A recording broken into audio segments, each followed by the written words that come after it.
आज मैं आप लोगों को द्वादश स्कंध का दूसरा अध्याय सुनाती हूँ, जिसमें कलिक अवतार का वर्णन है। और अब 10-12 दिन में आप लोग को सारे अध्याय समाप्त हो जाएंगे, मद्भागवत गीता पूरे हो जाएंगे। इसके बाद मैं वाल्मीकि रामायण शुरू करूंगी, जो आप लोग अच्छे से सुनिएगा और समझिएगा। और मेरे चैनल में जितने भी भक्ति से जुड़ी हुई भजन कीर्तन कथाएं हैं, जैसे शिव चर्चा गीत हुआ, माता जी का गीत हुआ, तीज कर्मा का गीत हुआ, लक्ष्मी जी का गीत हुआ, छठ पूजा का गीत, यानी सब कुछ आप लोग को सुनने को मिलेगा। दीदी भैया लोग, आप लोग जरूर सुनिएगा और हमें सपोर्ट कीजिएगा, लाइक सब्सक्राइब जरूर कीजिएगा, ताकि हम आप लोग को सुनाने में थोड़ा मदद मिलेगा, सक्षम हम हों, आगे बढ़ने में सपोर्ट हमको मिले। तो सुनिए दूसरा अध्याय, जिसमें कलिक अवतार का वर्णन है। श्री सुखदेव जी बोले, हे राजा परीक्षित, इस प्रकार काल की कठोरता एवं धर्म के अभाव में, जैसे क्षमा, धर्म, सत्य, दया, शौच आदि के नष्ट होने से राजा और प्रजा भी नष्ट होते जाएंगे, कलयुग में वही लोग कुलीन, धार्मिक और गुणवान कहे जाएंगे। जिनके पास धन होगा और वही न्याय का व्यवस्थापक होगा, जिसके पास बल होगा। विवाह का कारण पारस्परिक प्रेम और रीति की कुशलता ही दाम्पत्य भाव का निर्वाहक है, और व्यवहार में छल कपट करने वाला ही कुशल व्यक्ति समझा जाएगा। ब्राह्मणों का केवल उनका यज्ञोपवीत ही ब्राह्मण तत्व है का परिचारक होगा, तथा दंड कमंडलू धारण ही संन्यास एवं ब्रह्मचर्य का निर्वाह करने वाला होगा। और आश्रम का परिवर्तन भी दंड कमंडलों द्वारा ही होगा।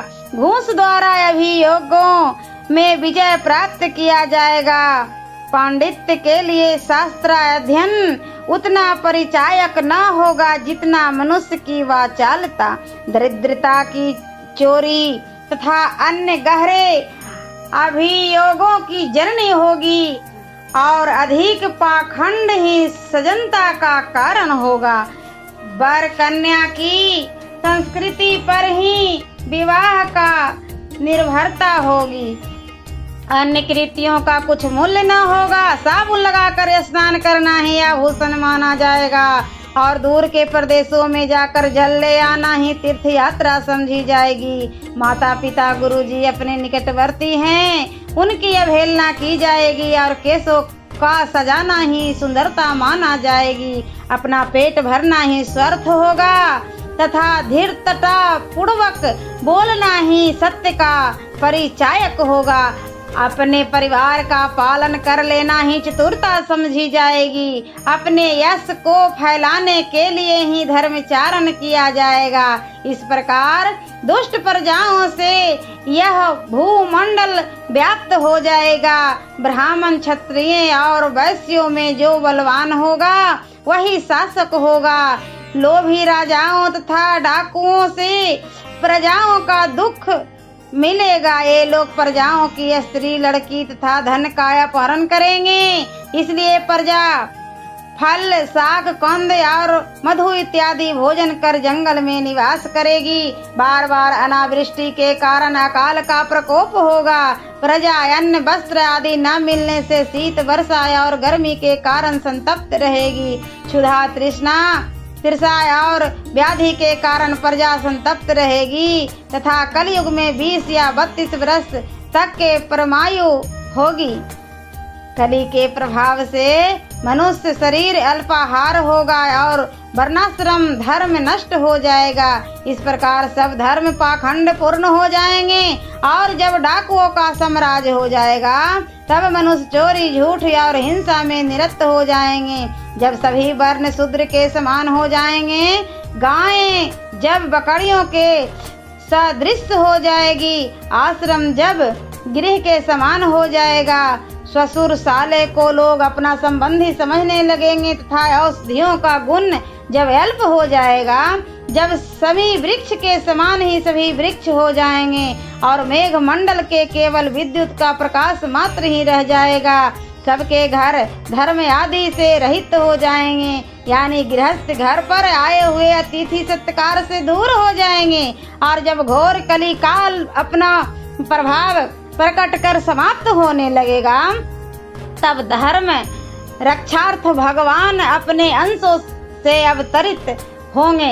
अखंड लोक नायक चराचर पति भगवान धर्म रक्षार्थ और साधुओं के मोक्ष प्रदान करने के लिए संभलपुरवासी विष्णु यश नामक ब्राह्मण के गृह में कल्य के अवतार धारण करेंगे। शीघ्रगामी देवदत्त नामक घोड़े पर सवार होकर अष्टगुण और ऐश्वर्यों से युक्त भगवान दुष्टों को तलवार से सम सदन पहुंचाएंगे।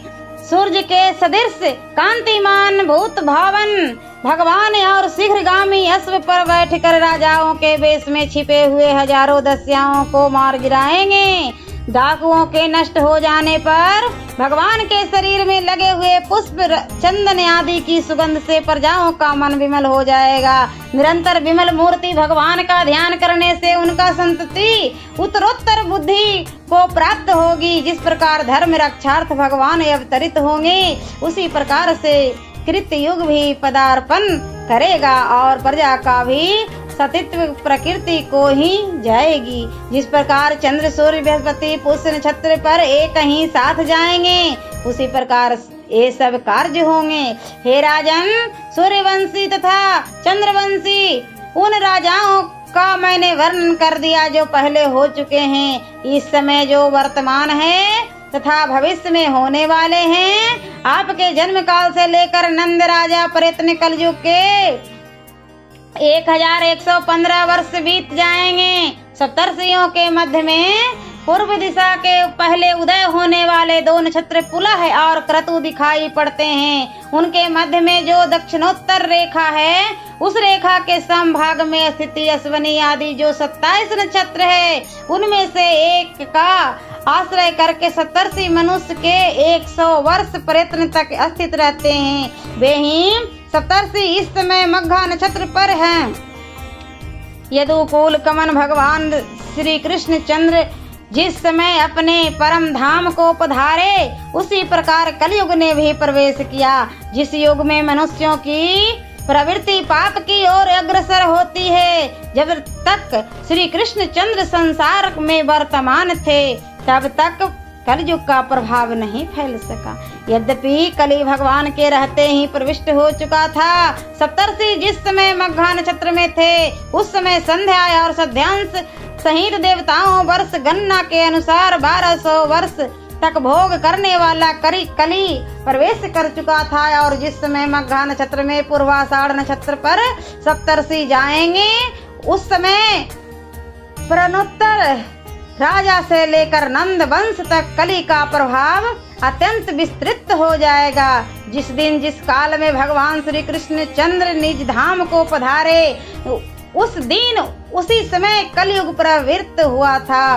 कितने ही आचार्यों का यह मत है। देवताओं की वर्ष गणना के अनुसार संध्या और सध्यांश के सहित जब दिव्य 1000 वर्ष बीत जाएगा, तब पुनः कीर्त युग का प्रवेश होगा और उस समय मनुष्यों की बुद्धि निर्मल हो जाएगी। इस प्रकार मानव वंश का वर्णन जिस युग में किया गया है, उसी प्रकार उन युगों में ब्राह्मण क्षत्रिय वैश्य और शूद्रों की वैसी प्रवृत्तियां होगी। जिन महापुरुषों का वर्णन मैंने किया, उनके पुत्र पौत्रादि तथा उनकी राजधानियां यद्यपि इस समय विद्यमान नहीं है, फिर भी उनकी विमल कीर्ति जगमगा रही है। राजा संतनु का बड़ा भाई देवर्षि, जिसका जन्म चंद्रवंश में हुआ था, तथा सूर्यवंशीय मरु अपने महायोग से कल्पी ग्राम में आज समाधिस्थ है, जो योगियों का निवास स्थान है।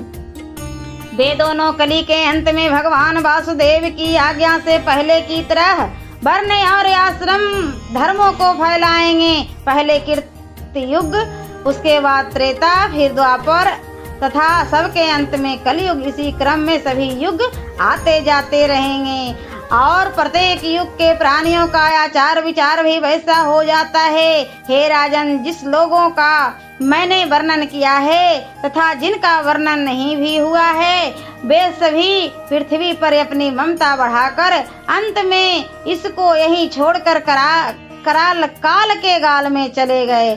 जिस शरीर को आज राजा कहते हैं वही कभी कृमि विष्टा के रूप में परिणत हो जाता है। उसके शरीर के लिए स्वार्थवश जो प्राणियों से द्रोह करता है वह इसके वास्तविक तत्व को नहीं जानता, क्योंकि द्रोह करने से नरकगामी होना पड़ता है। कुछ अज्ञानी राज पाकर यह सोचने लगते हैं कि इस अखंड भूमि का मेरे पूर्वजों से किस प्रकार भोग किया है, इस समय मैं कैसे कर रहा हूँ और बाद में मेरे पुत्र पौत्र आदि किस प्रकार से अपना अधिकार करेंगे। इसलिए वे नाना तरह के प्रयत्न किया करते हैं और जो पंच महाभूत विकारात्मक शरीर से आत्मा बुद्धि रखते थे तथा इस पृथ्वी को अपनी समझते थे, वे दोनों ही शरीर एवं पृथ्वी को खो बैठे।